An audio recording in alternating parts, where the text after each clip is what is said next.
I'm Joyce Kennedy with People and Pollinators Action Network, and we are so pleased to have everybody here today.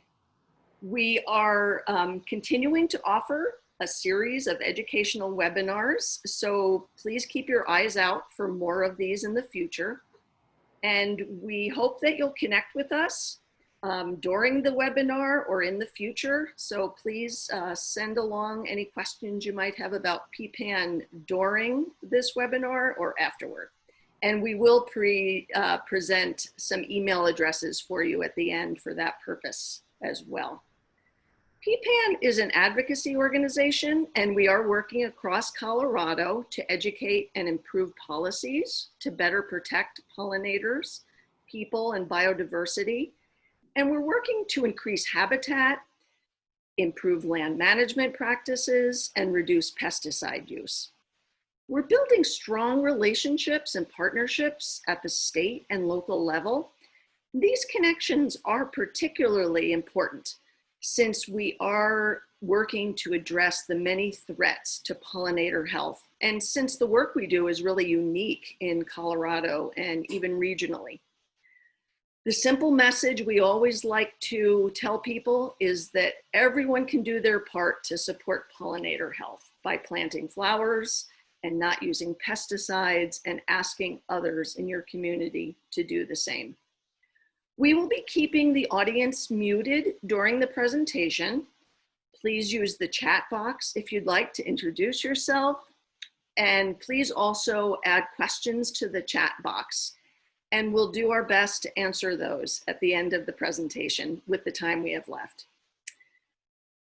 We are lucky to have Linda Reinhardt with us today. She is a graduate of the Colorado School of Clinical Herbalism, and she now enjoys managing the apothecary at the school. She also owns a 10-acre farm in Boulder County with animals, vegetables, and herbs.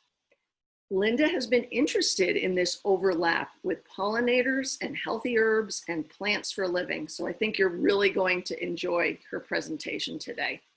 And with that, I will let you take it away, Linda. Thank you, Joyce. As you can see on the bottom of the screen, I am not John Whiteman. I am Linda Reinhardt. I'm just using my husband's computer. So welcome, everyone. And I think you can see my screen right now. Is that correct? Thumbs up, everybody. Okay. So you cannot see me, but you can see my screen, correct? All right. So I'm hoping you can see the next slide, right, Joyce? Yes, we can see it. Yeah, great. Okay. So welcome to the webinar. Thank you so much for having me here. This is about medicinal herbs, and these great herbs happen to be good and great pollinators. I'm not going to talk a bunch about the pollination because we're here to talk about the medicinal value, but a couple times I do talk about some of their pollinating value. So while we're getting started, grab your beverage. I'm hoping that you learned something, and it's going to be packed full of great information. So to enhance your health and happiness today. So let's get started. So herbal preparations, internally and externally, so many ways we can use our plants and herbs. So if you like to sing, you can sing it to the way that Julie Anders sings it. Infusions and tinctures and oils and powders, right? Something like that. So there's so many ways that we can use our plants and herbs, and then that's all internally, and then externally we have salves and oils and lotions and poultices and liniments and eye washes. And I have essential oils asterisks there, and we'll talk a little bit about those later. Today we have a hands-on demonstration, and that is hot and cold infusions and a decoction. So I'm going to just let you, just for a second here. Actually, I'll wait for you to see my kitchen in a minute. Hold on one second. Plants and the parts of plants that we use. So just like our vegetables, for example, our tomatoes, for instance, right? We only eat the tomato, the fruit. We do not eat the leaves because they are poisonous, correct? As well as potatoes. So the same way with plants, we use flowers and leaves and roots and rhizomes and barks and seeds and stems, and their fruits sometimes. So we just have to watch it sometimes on what part of the plant we're using. So for instance, the raspberry is great, a really great fruit, obviously, but a lot of us don't know that the raspberry leaf is actually an amazing herbal medicine. So just to keep in mind that we use many parts of the plants and sometimes we don't use that part. So that's where we come into safety first. Beauty can be dangerous and deadly. So I'm sure a few of you have seen Queen's Anne lace, and foxglove is probably maybe in your backyard. And I'm guessing that many of you are gardeners and very interested in plants and pollinators and herbal medicine, or you wouldn't be here. But most of you know that many are toxic. Plants are toxic, and some plants that are toxic to us and poisonous, sometimes as practitioners, we will use those in low dose. So arnica, as you know, is used in, you've probably put arnica gel on your bumps and bruises, but you would never probably even touch poison sumac or the deadly nightshade Atropa belladonna. So just to keep in mind that we don't just start picking when we go on hikes and stuff like that, as most of you know. So lavender and garlic, obviously super edible, super healthy, but lavender essential oil can give you a 2nd-degree burn. I witnessed that with getting into a bathtub and not blending my essential oils into my bath salts before I got into the bathtub. The oil basically went right, I didn't see it, I thought I mixed it in, and this was about 2 years ago before I was in herbalism school, and that oil went right to my calf and burned my skin, and I had a 2nd-degree burn for about 7 months. The scar did not go away. So it was an interesting lesson. And then garlic, as you know, you've probably had raw garlic and it's hit your stomach and you're like, wow, that's hot, healthy. I know it keeps mosquitoes away and it's amazing antiviral, but also you can burn your skin with raw garlic as well. So with that said, I promised the story about the essential oil. Right there is a link. Can everybody see that link in the blue? Just give me a thumbs up, Joyce, if that's showing.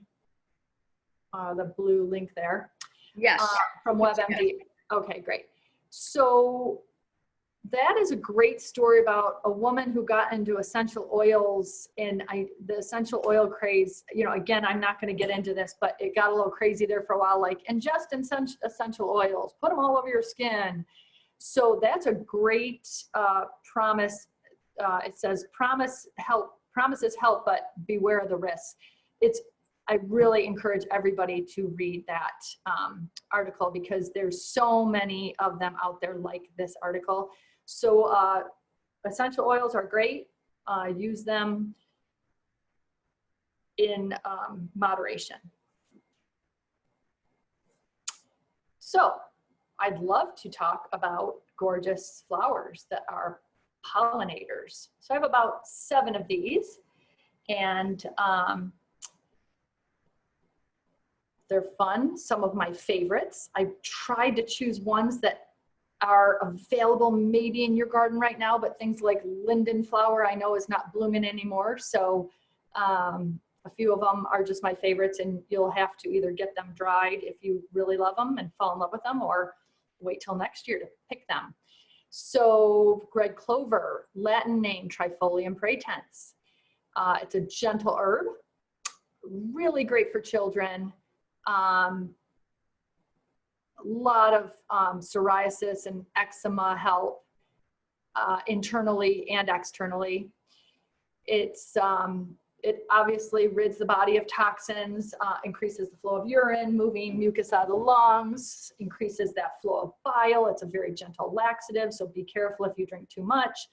But I have never, by the way, experienced that. So I think you have to drink a lot of red clover for that. But if you have chronic constipation, I think it works very well to take it as a daily dose. Acne, eczema, swollen glands, hot flashes for those of us who are my age, coughs, bronchitis, it helps hormone levels. And then we have the cancer claim, which two things that we cannot do as clinical herbalists in the state of Colorado. We cannot treat people with cancer, and we cannot treat people under the age of 2. So I can't discuss anything about cancer. All I know is red clover has been touted as a herb that can help alleviate or stop cancer cells from growing. Can't cure cancer, but that's it. You're welcome to look that up on your own.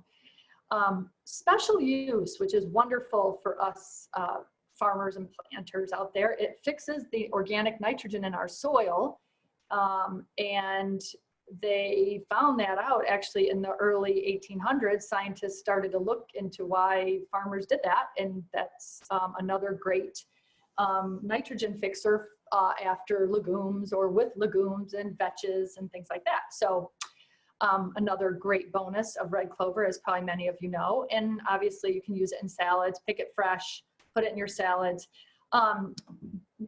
Difficult thing we're finding if you go to an apothecary to try to find dried red clover. Very difficult to find in Colorado with a nice, well, actually anywhere with a nice bright color, because I just ordered it from Oregon. And I'm gonna stop my share for a minute and show you this. Hi, oh, let's see.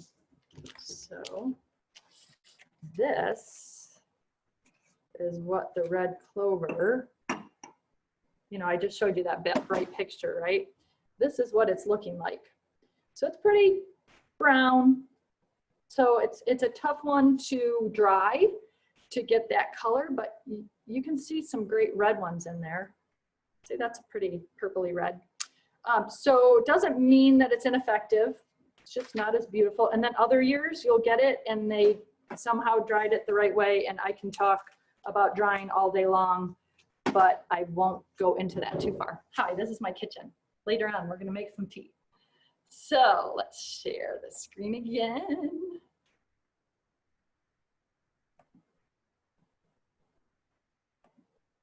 Okay. Red clover. Obviously, white clover was quite in fashion at one time, way back when. It made a fine lawn is how the elders said it, but I guess now it's pretty unfashionable, huh? We like our grass. Pot marigold, Calendula officinalis, one of my favorites. I grow a ton of it out here. It's gentle. Another gentle giant is what I say. It's a skin healer. Everybody thinks of calendula as an external remedy, but boy, it is one of the best gastrointestinal inflammation cures, I think. Crohn's disease, colitis, gastritis, IBS. It's my true healer. It's my ally. So it speeds tissue healing after injuries, burns, and bruises. It is great for dry skin, eczema, and hemorrhoids. If you have some dried calendula in your house, well, I don't want to say if, I would encourage everybody to have at least 40 grams of dried calendula. It's light, it's fluffy. I'll show you in a little bit when we put it on our tea. It is a gorgeous flower. And also just makes a great little, let's say you've got a bug bite or a bee sting and you run in, just put about, I don't know, a half a cup of calendula, maybe not even that, a quarter cup maybe of calendula flowers in a jar, pour about that same amount of hot water over it, so not much, soak your finger, your toe, whatever got the bug bite, and make a little poultice for yourself if it's not on your finger or your toe, and really healing. Who loves it? Obviously bumblebees, honeybees, and butterflies. Safe for children.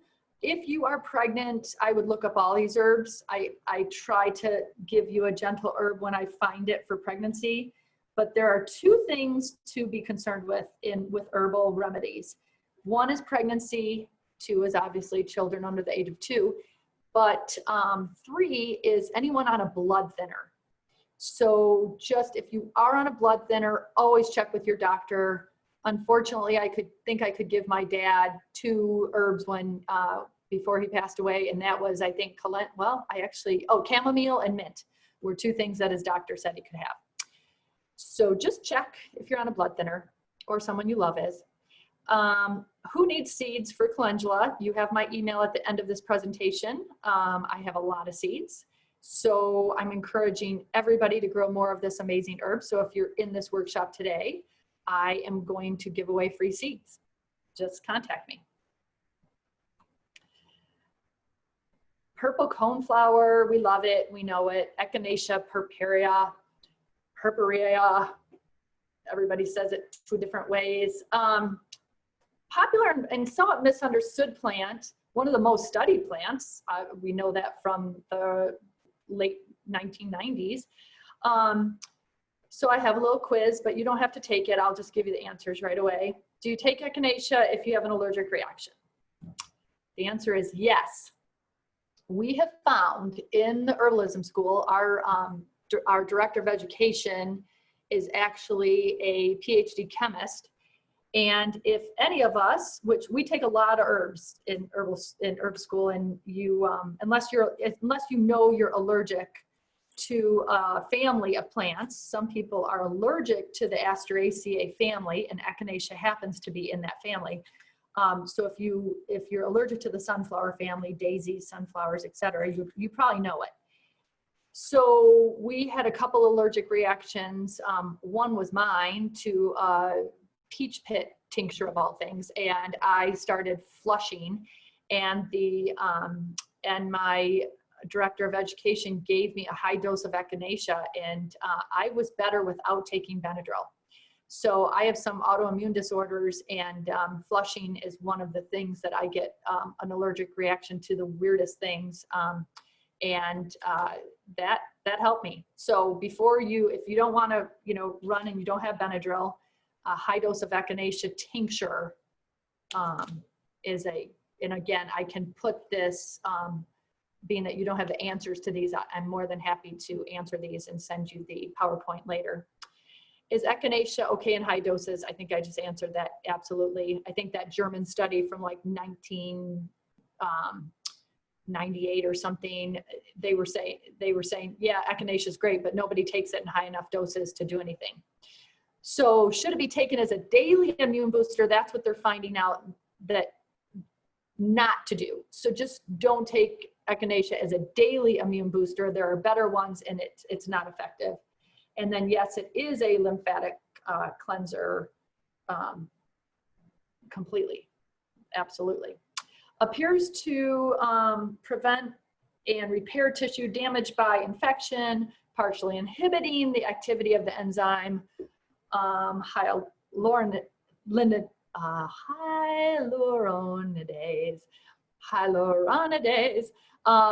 So I always get a little crazy with that word.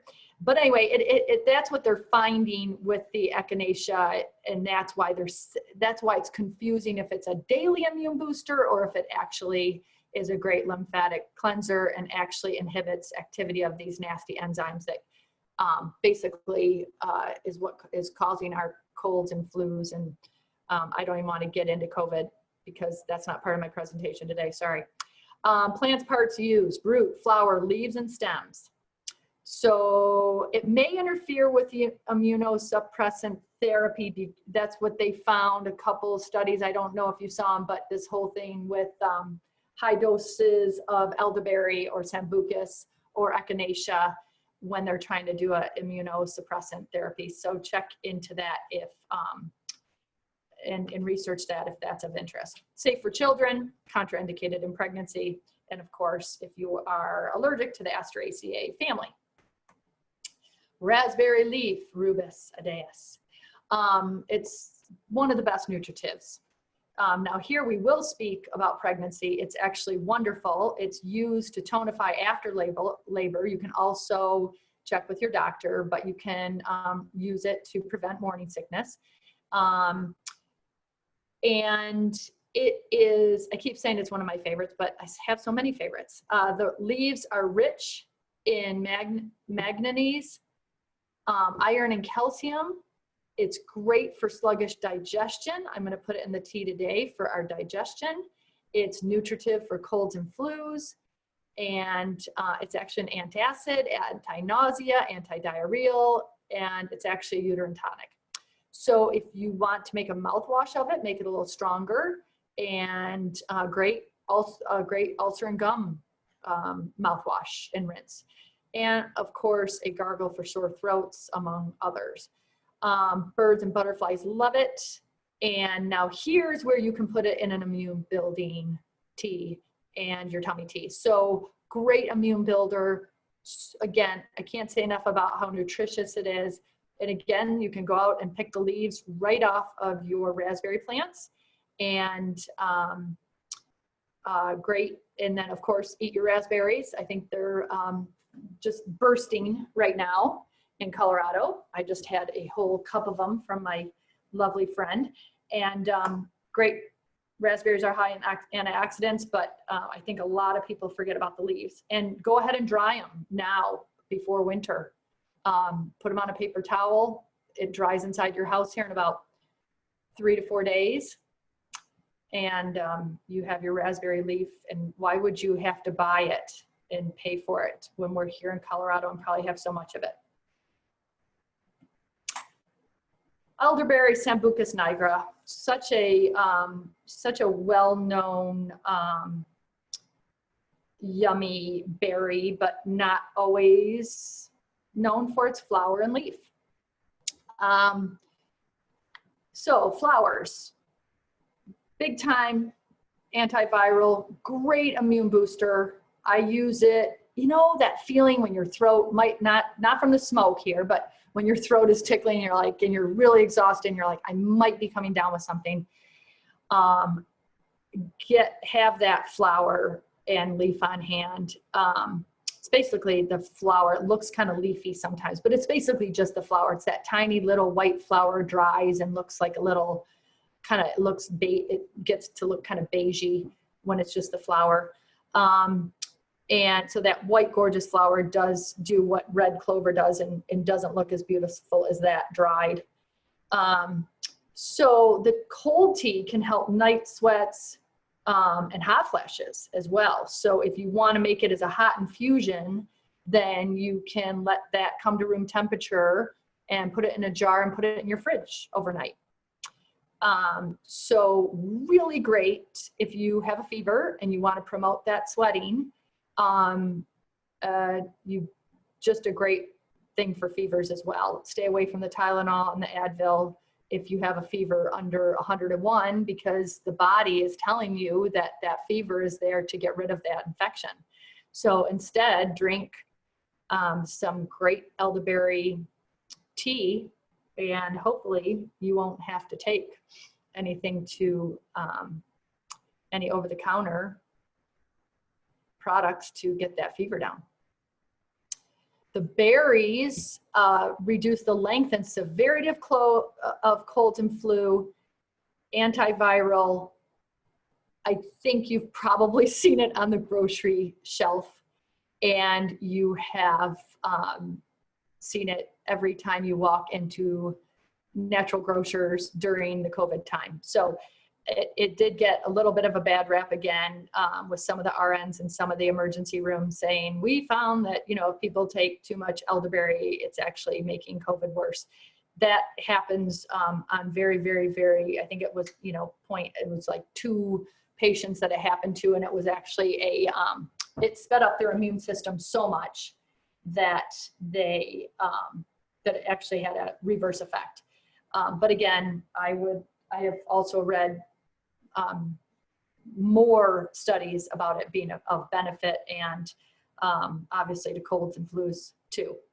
So I think you pay a lot if you can make it yourself and look up an elderberry syrup recipe.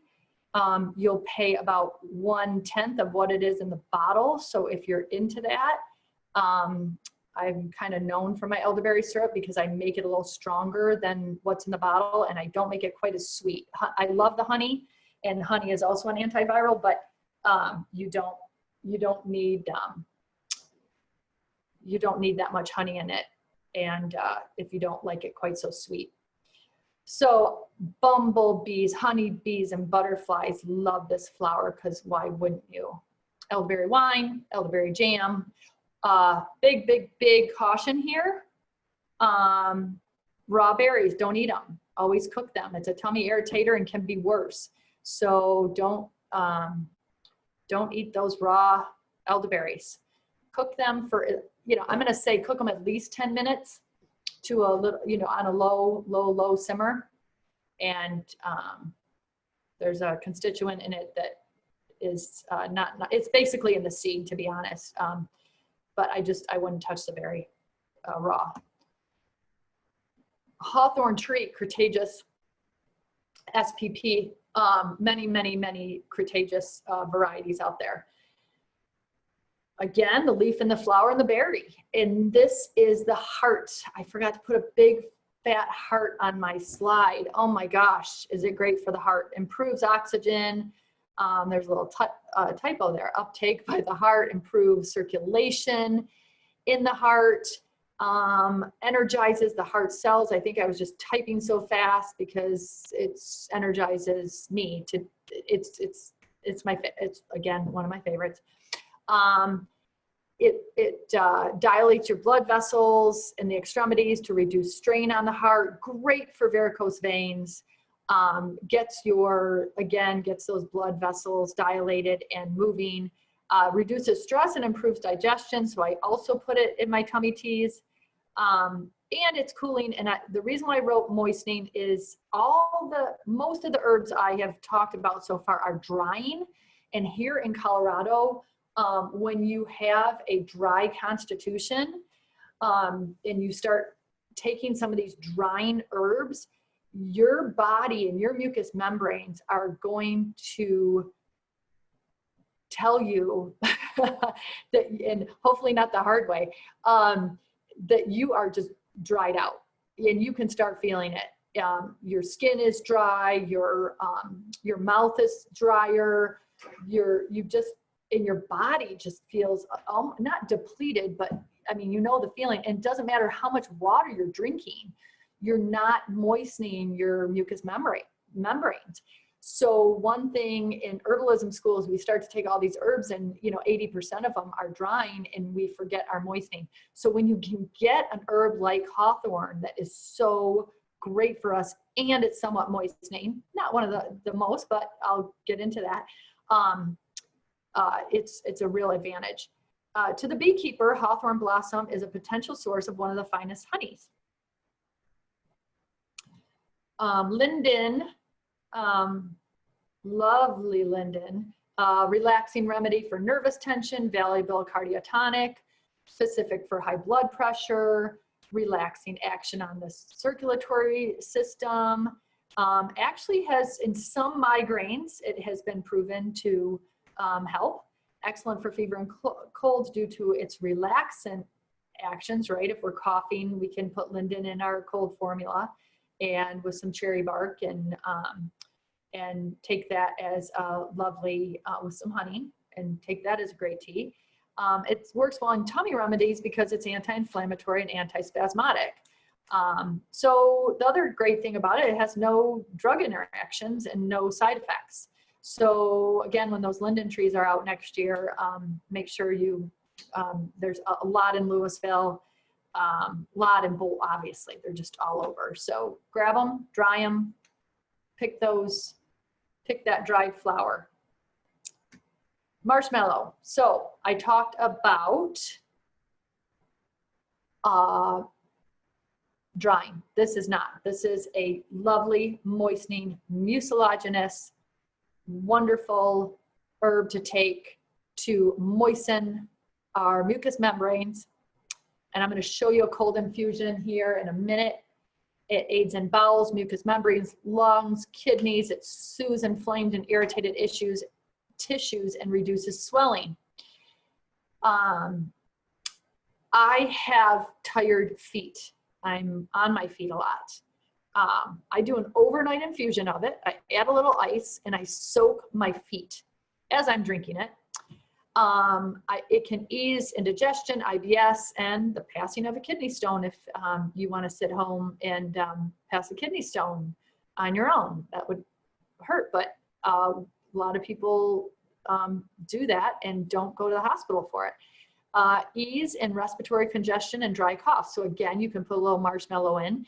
It doesn't do well in a hot infusion because you're not, you can put a little bit in there. To me, make your cold infusion and add it later.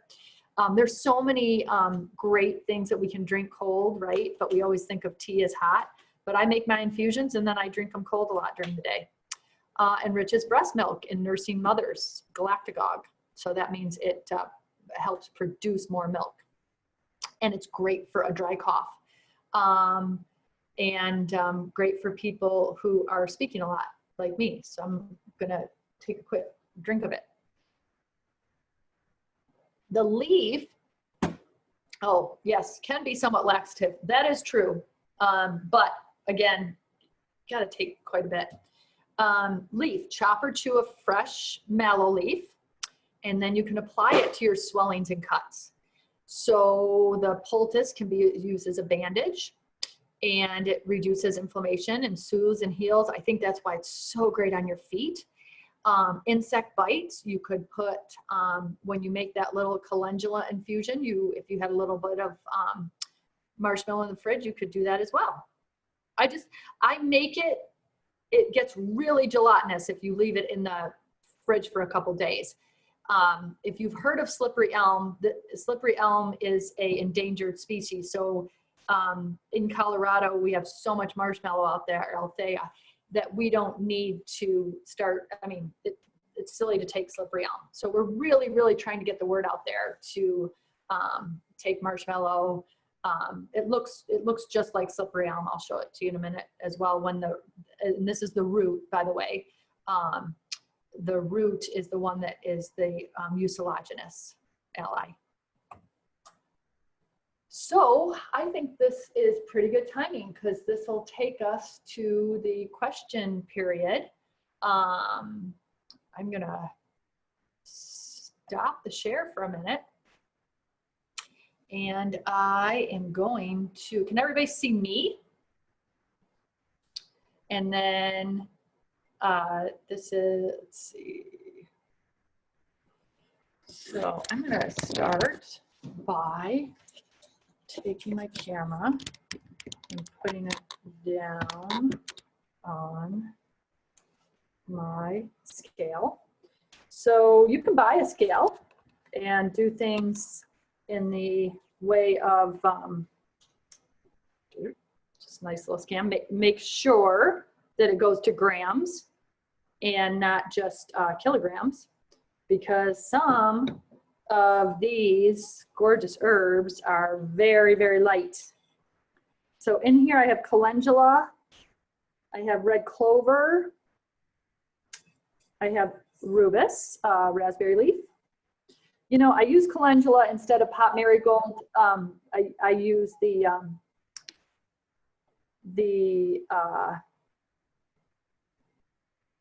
Latin term because we all know what calendula is, right?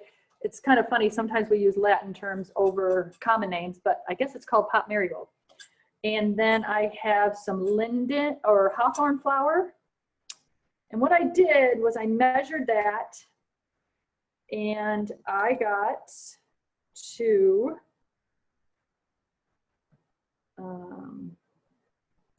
22 grams. Wait, let me look at my recipe.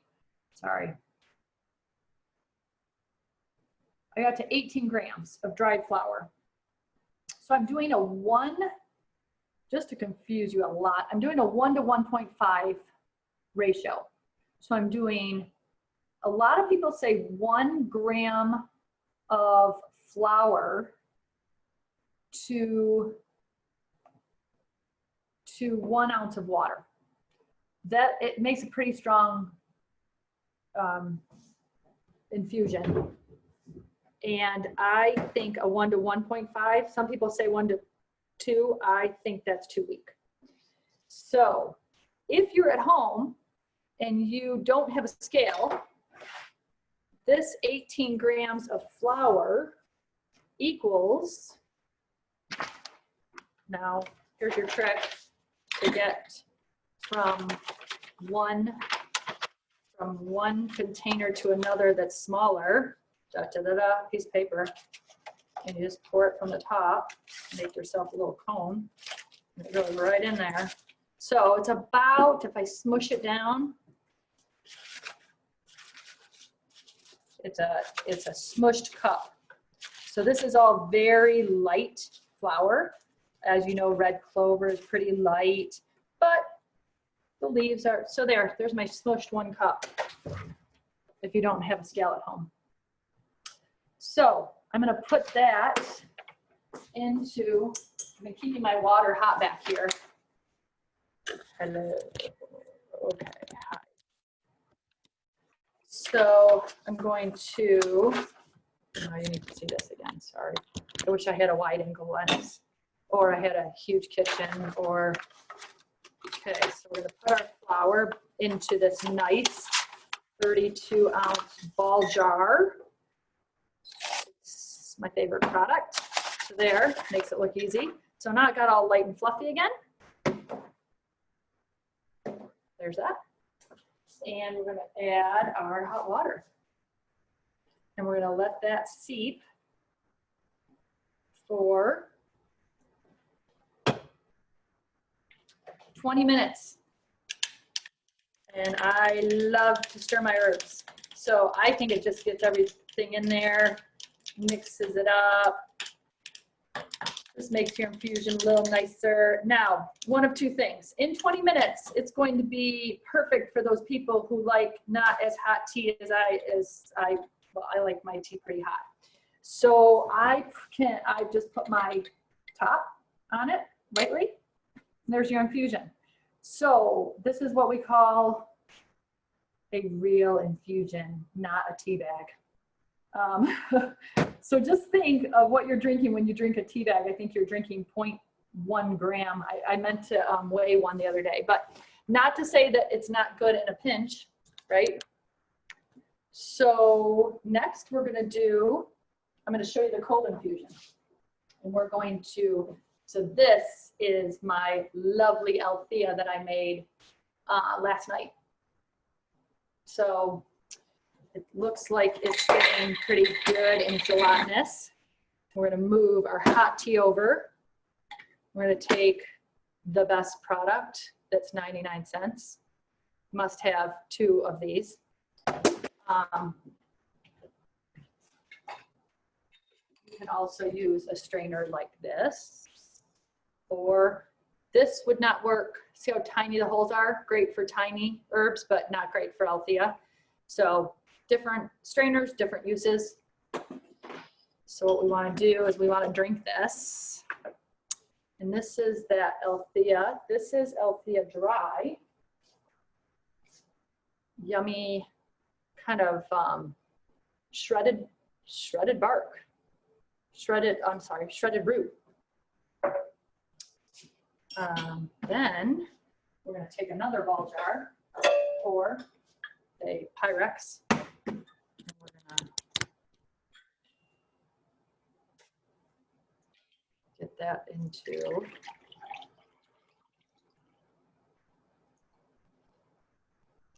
so the question is, can I use this root again? I bet you're asking that question, all you silent people.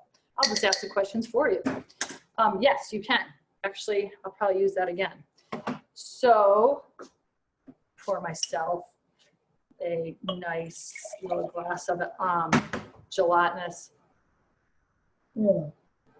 Some people don't like the flavor. You will find out if you like it or not. Delish. Can feel my throat.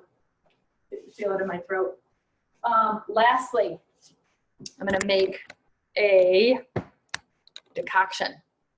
Why do we do decoctions over infusions? Because roots and berries don't, if I infused a berry with hot water over it for 20 minutes, a hawthorn berry, you wouldn't even see anything. Rosehip and hibiscus, you might. But a lot of those berries, hawthorns that are so hard, some of your echinaceas, okay, it's right in the middle, but they're better to decoct. So I have a really cool blend here of licorice root and ginger root and cinnamonium, cinnamon bark, that I am going to start on my stove, but I'm going to show it to you. Let me do it this way.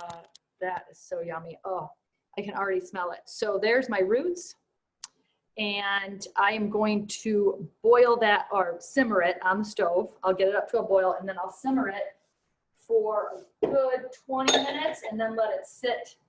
So it just needs to stay hot longer, right? So that's called a decoction. And I wanted to show you the difference between a couple of, when you go to get your herbs, right? So I'm trying to get that in the, oh, perfect. So the one on this side, this one, I dried on my kitchen counter. This one somehow got in the sun. Look at the difference. That's calendula. And that is the difference of drying in the correct spot. So don't dry your herbs in the sun or in the heat. So bring them in, dry them out here in Colorado. We're so lucky. That's one of the parts that we are lucky on, is we live in a dry climate, so our herbs dry super well. Here is old chamomile that I found in the apothecary sitting there. Ooh, so old. Do you see that? And then here's new. This is actually from my farm. So see the difference? So this is what happens when herbs sit and get old or exposed to light. So this might have been looked like this at the beginning and just has no smell left. This is like, oh, this is good chamomile. So when you go to the apothecary or when you go to natural grocers, they have some chamomile. Just don't buy it if it doesn't. It's just like eating dried mint after, like mint is a perfect example. When mint is green and yummy, I have a bunch of things drying right now. You can see the constituents in it and how beautiful it is, right? When you have a dark green. Here's a beautiful, beautiful hollyhock dried.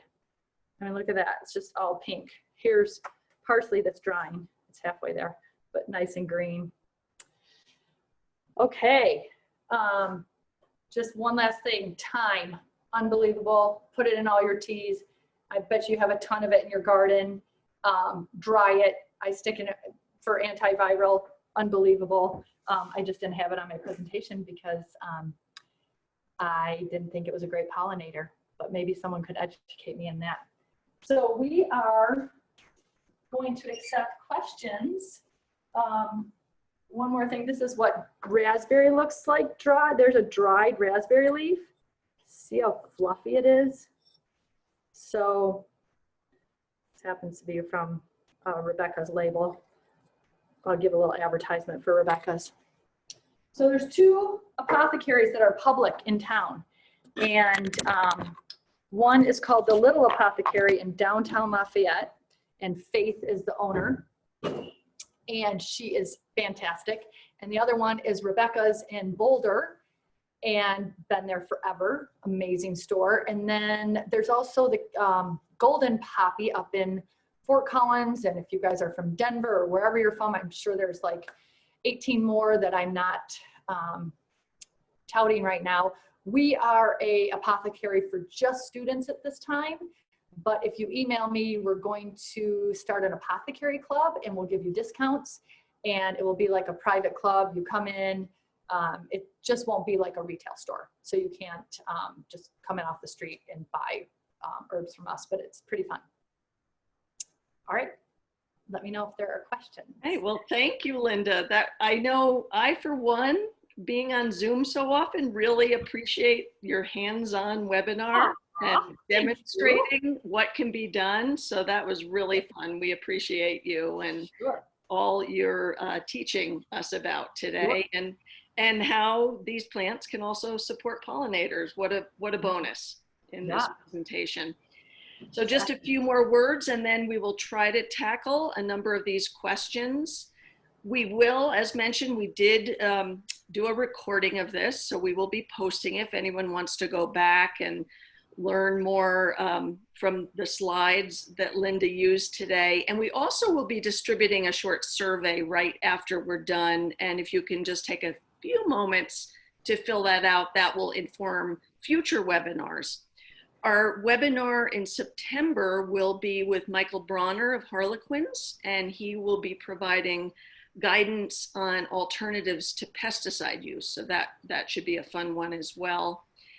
And we hope that you do enjoy this webinar series, and so that we can keep giving them. We hope that you'll also consider making a donation to PPAN so that we can continue to protect people and pollinators and our planet. And you can do that on our website.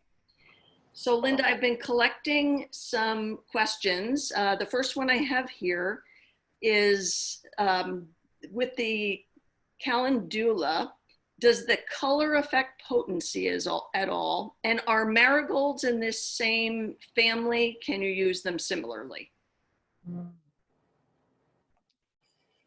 So no, you cannot use marigolds. Calendula is its own medicinal plant, and I know marigolds have some amazing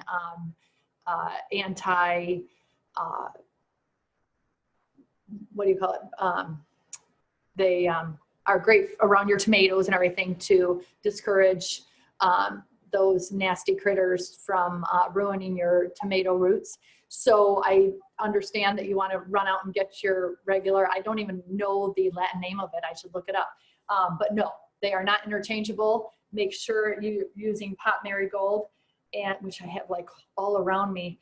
Does color, some studies have shown that yellow has more beneficial constituents in it. I just talked to another farmer friend and herbalist, and she said no, the yellow and orange are used interchangeably. So I just try, my seeds are from all sorts of farms around Colorado. So I have some from Paonia, and it's quite lovely out there to see the different shapes and colors of all the calendula. Great. Somebody did also note that thyme is a favorite of bees. I find lots of bees on my thyme. Oh, so, yeah. Yes. After flowers. Well, a good one as well. Okay. Does harvesting raspberry leaf harm the plant, and is there a best time to harvest it? Wow, great question. I will get back to you on that. I don't think so. You know what, this brings up a lot of a great thing about when you're wild harvesting as well. Always take, 1/100th of the plant is what I say. So if you're in a large field of Monarda in Netherlands, and you can, a large stand, we call it, you can harvest a couple of Monarda flowers. Same thing with your raspberry leaf. You're not going to want to take all the leaves off your plant, but there's so many leaves on it that if you kind of look and say, okay, there's 3,000 leaves on this plant, I'm going to take 30 from each of my plants, I think you're fine. Okay. So, and is there a time of does it harm? I usually harvest them before it flowers, but I would imagine now, especially after. I mean, you want them that bright. The brighter the better with any plant. So okay. The greener. So there is a request for your email address, and I will be sending that out in the follow-up email, so that if people do have questions, they can ask them. And someone's also asked if you're willing to share your recipe for elderberry syrup. Absolutely. Absolutely. I'm going to put my email up here right now. Good. So good. Can everyone see that? The lkreinhardt3@gmail.com. And absolutely, I believe that, first of all, I believe that there's no original idea. So unfortunately, I mean, I think I've invented some pretty cool twists on some cool recipes, but I believe in sharing. And if you want to make a recipe and I'm selling in that product, more power to you that you can make it at home, because you're going to run out, or there's going to be a day where you're like, I love my elderberry syrup, but I didn't have time to make it. So can I buy a bottle of yours? So that's how I feel about sharing recipes. Nice. Well, thank you for that. And somebody's interested in finding good sources for elderberry and for hawthorn, and I will just jump in to say that it depends on where you live. So I know Harlequins is a good source if you're near there. I have visited Desert Canyon Farm, which is a bit of a trip, but a wonderful destination. I encourage you to look for organic sources of these types of plants for this and anything you buy for your yard. Making sure that we're planting organically is going to benefit bees and us too, of course. I'll jump in and show you my favorite. This is Northwest Wild Foods. And again, I have no stock in these companies, by the way. This is a company, this happens to be organic tart cherries. These are frozen. I just grabbed them on my freezer while you were talking, Joyce. And they have some of the most fun berries. These are Saskatoon berries. And this is, if you notice, these are wild harvested and these are organic. So I also buy, this is where I get my elderberries. I just don't happen to have frozen ones right now. I buy fresh and frozen elderberry because I have done major test tasting on both. You don't need as many elderberry per gram, per ounce of water when you make them with dried. But when you make them with frozen, it's about a 1-to-1 ratio. Dried, I think, is like 1 to 5. So a lot of people like dried berries. You don't have to get the big frozen package out on your doorstep, but I love them for smoothies. So there you go. Oh, and you can buy, I didn't know, Joyce, I think you're talking about elderberry trees as well. And yes, I would definitely say Michael's Harlequin. We just planted 5 elderberry bushes this year, and we had 2 from last year. So we're trying hard to, but elderberries are very easy to grow here. Someone wonders how long they can keep the mallow in the fridge. Yeah, about 2 days. Oh, well, when it's being, when it's in its infusion state, 1 to 2 days. So again, and I am sorry, I made this one this morning. That's why it did not look as gelatinous. So overnight, getting that 12-hour infusion. So this is probably only about a 7-hour infusion. It's still great, but you should, it barely will go through the strainer if you leave it in the fridge for more than a day and a half. And it depends on the root too. We were noticing some of the root is harder and some of the root that's more shred-like slippery elm, gets gelatinous quicker. But after you strain it and you have it in its yummy drinkable form, you can keep it in there 3 days. Okay, great. There's a question about which of the plants you've discussed today are good for the home garden. And I would say they're pretty much commonly all grown in Colorado. There's some that we need to be aware of. For instance, chamomile can be considered invasive. So if you're going to plant that, you want to make sure you contain it. That's one I happen to know. But generally, I would say, right, Linda, that most of the ones you've discussed are grown fairly easily. Yes, which Roman or German chamomile, one is an annual and one is a biannual, Joyce, is that right? I think so. Okay. So I'm finding that my chamomile is not that invasive. I'll tell you what's invasive is amaranth. Unless you want amaranth honey, we're finding out the hard way. And it's very nutritious and the beekeepers in our neighborhood love us right now. But Do not plant amaranth if you don't want to be invasive. Well, and that's a good reason to focus on native plants whenever we can, because it tends to be those non-natives that take over our gardens. Yes, yeah.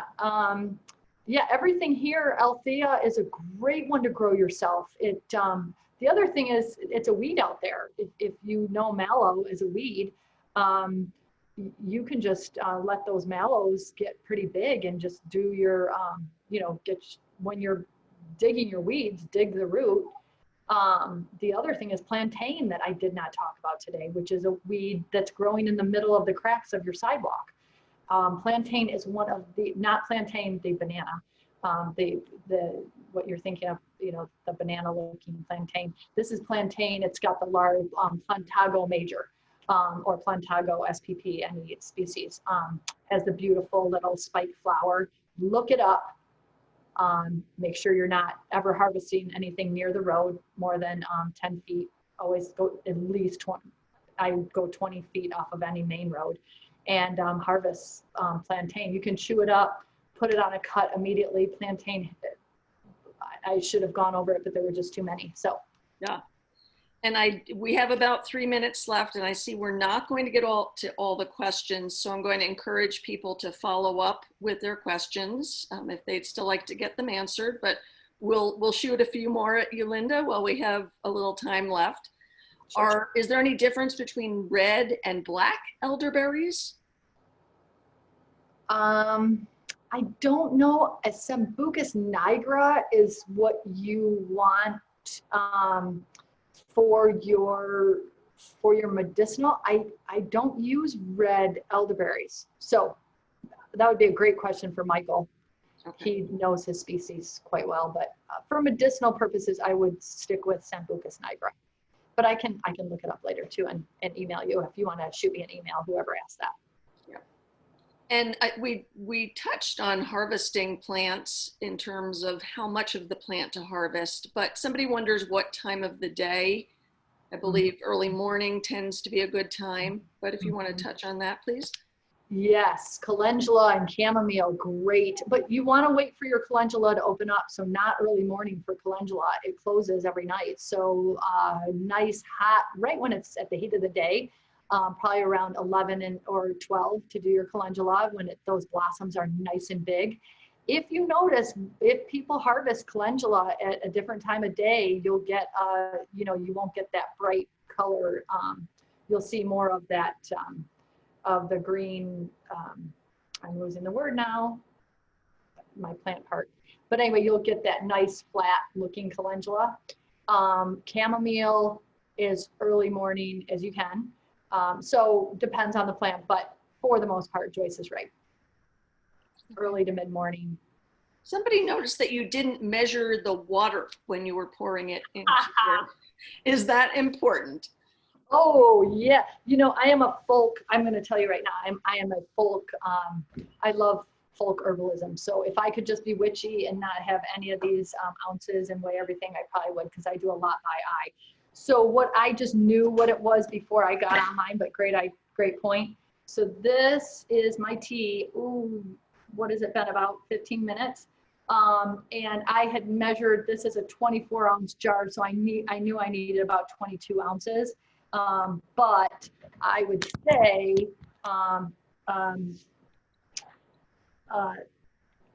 wait, where am I at? It is pretty hot still. So yeah, so I'm at 24. This is a 32-ounce jar. So I was at 24 with my dry. So I can top it off a little, leave it for, see, I love breaking rules, right? So I just added a little bit more. There's actually a calendula seed floating on the top, which is hilarious. So you can measure your water or not. This is going to be a nice strong infusion, 1 to 1.5. Look at that. Great. Amazing. So yeah, you can measure. If you're off an ounce or two, you're not going to, the idea is to drink a lot of it. Well, we are at time, unfortunately, because I'm sure we could go on longer with this. I just want to again thank you, Linda, and thank everybody that's attended today. I hope you've enjoyed this. We want to encourage everybody to join us again next month. Please stay safe, and we will send a follow-up. Maybe we can send out the PowerPoint, Linda. Sure. And again, the webinar recording will be available, and follow up with questions we didn't get to. So thank you for coming today, everybody. Thanks, everyone.